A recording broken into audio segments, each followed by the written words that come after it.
Hi, Tay. Happy birthday. Salamat sa mga gabay, payo, tsaka sa pagiging mabait na lolo sa amin. Sa amin mga magpipinsan. Tsaka salamat sa pagiging mabuting tatay sa mga anak mo. Enjoy mo lang yung araw mo ngayon. At sana maging masaya ang birthday mo. Yun lang. Happy birthday, Tay. Love you. Happy birthday pa atin ka dahil lagi ka nandyan para sa akin at sa family natin. And gusto ko sa rin magpasalamat dahil natupad na rin yung dream ko na makasakay ng airplane yun. And wini-wish ko lang din na sana maging masaya ka lang and iwas stress din. Stay lang sa bahay. Yun. Good health yun. Thank you pa. God bless. Birthday Lolo, sana po maging masaya ka po sa birthday mo ngayon para po sa iwasan muna po mamasada at saka maligaryo para hindi ka po magkasakit. Happy birthday Lola, sana po maging mahaba po yung buhay niya para makasama ka po namin ng matagal. Yung dalawa. Happy birthday! Happy birthday! Happy birthday po! Bye! Happy birthday, Tatay! Andres Mendoza! Happy birthday Cedric James, po! happy Tsaka birthday. happy birthday, Kuya Cedric! Wish namin sana marami pang birthday ang dumating sa inyong dalawa. Wish namin na sana lagi kayong protektahan ni Lord, gabayan kayo, at iligtas sa anumang panganib. Nag-iingat po kayo palagi. At sana, bigyan pa kayo ng maraming birthday at good health sa inyo. So, again po, happy birthday, Tay. At Kuya Muy Muy. Happy birthday! Happy birthday to you sa inyong dalawa. Happy birthday po. Okay. Happy birthday, Lolo! Wish po namin na umabot ka pa 100 years old para maraming pang birthday na makakasama namin kayo at sanang maging malusog ka palagi. I love you, Lola, and happy birthday! Happy birthday, Tatay. Wish ko lagi maging healthy ka, walang sakit, laging happy lang. Sana wag nang matigas ang ulo pag may sinasabi na makakabuti naman sa inyo. Sana sundin nyo naman, para sa inyo din yun. O, kaya anong wish nyo? Happy birthday Lola, sana humaba pa ang buhay mo para makasama ka namin ng mas mahaba. Mag-engineer pa? Ikaw, men.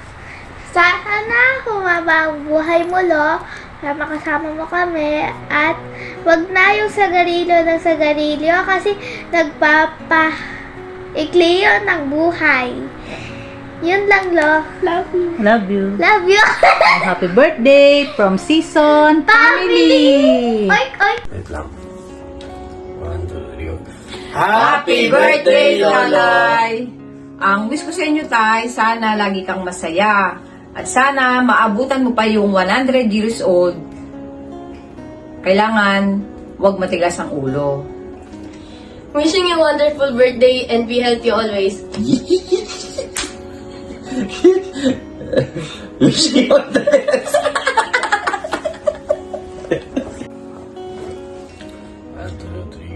Happy birthday, Lolo! Ang wish ko sa inyo, Tay, sana lagi kang masaya. At sana maabutan mo pa yung 100 years old. Kailangan wag matigas ang ulo. Wishing you a wonderful birthday and always be healthy. Ayun, Lo, sana habang pinapanood mo to, maging masaya ka. At sana tigilan mo na yung kakasigarilyo para umabot ka pa ng mahigit 100 years old. Happy birthday, Lolo. Alam mo, para sumaya ka, pamasada ka lang.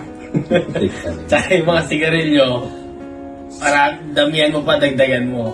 Hindi, joke lang. Happy birthday, Lolo. Sana maging masaya ka lagi. Araw-araw. Love you. Bye-bye. Bye-bye. Happy birthday, tatay. I wish you good health and marami pang birthday na dumating sa inyo para matagal pa tayong magsasama. Salamat sa lahat-lahat.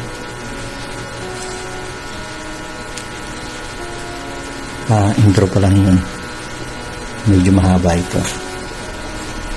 So, makinig yung lahat.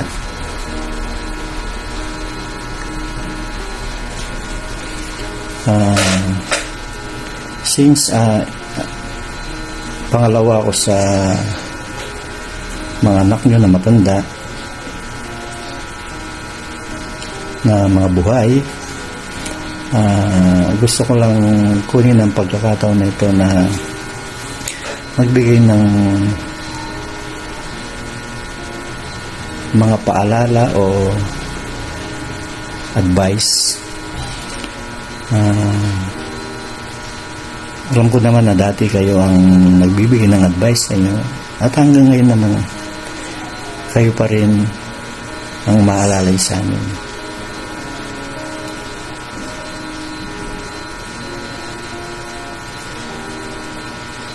So siguro my advice is more on your health. Siyempre, unang-una magkaroon ng disiplina sa mga pagkain, sa mga ginagawa. Pero ang pinaka main advice ko sa inyo is alam ko naman na karamihan sa mga wish ng mga anak mo o lalo na yung mga apo mo na tungkol dun sa pagyoyosi at pamamasada.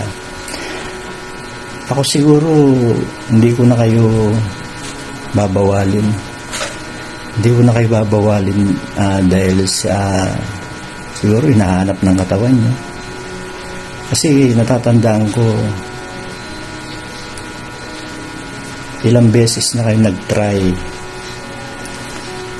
na mag-quit sa pagyoyosi. Siguro umabot ng linggo o buwan. Pero bumabalik din, di ba? Naalala ko nga nung magpasko tayo sa Antipolo. Natatandaan ko yun. Meron din video ng ganitong ginawa. Tapos, wala kang maririnig sa mga anak at apo, hindi yung pagsisigarilyo. Lolo, huwag na kayong manigarilyo.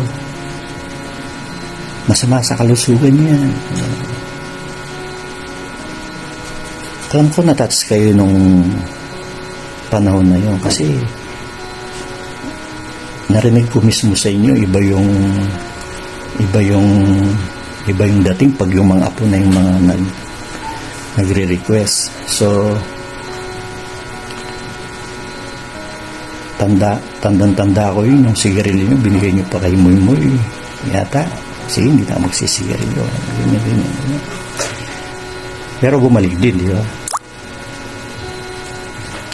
Bumalik din. So siguro hindi nyo na matatanggal yun.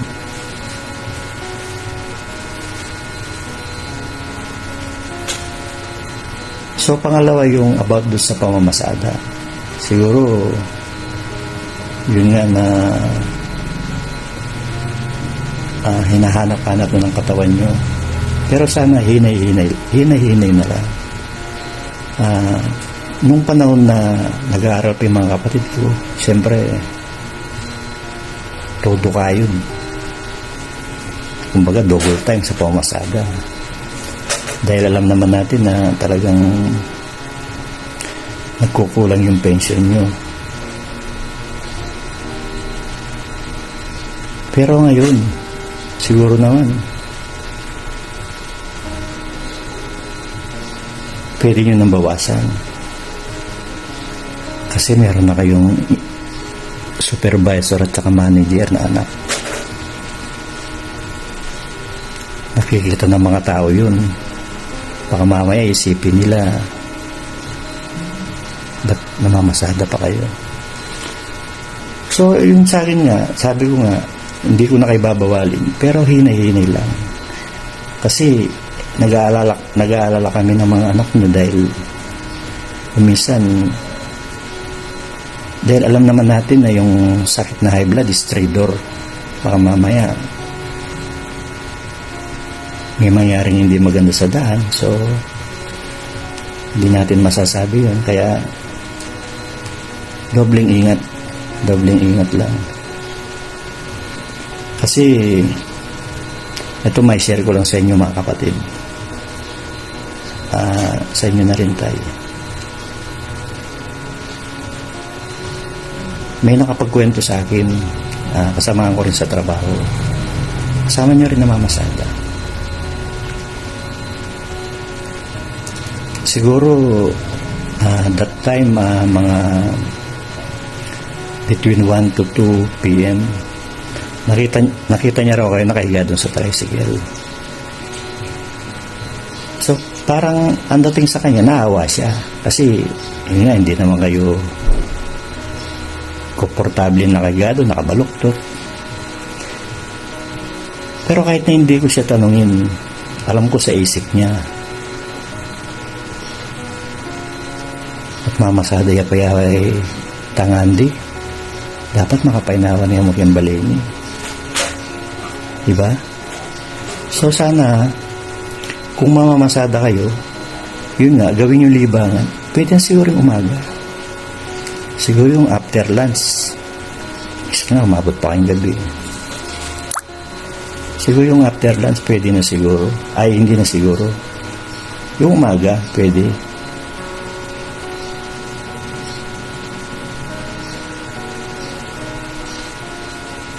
At saka isa na lang naman yung namamasahe, di ba? Kaya na ni Vincenzo at ni Orpa. Yung sa inyo, siguro pwede na lang kayong kumuha pang yosi o kaya pang therapy. Di ba? So anyway, medyo napapahaba na ito at muli magpapasalamat ako sa inyo sa lahat ng mga sakripisyo nyo at mga gabay nyo. Kahit na may mga pamilya na kami, alam ko naman na halos sa amin lahat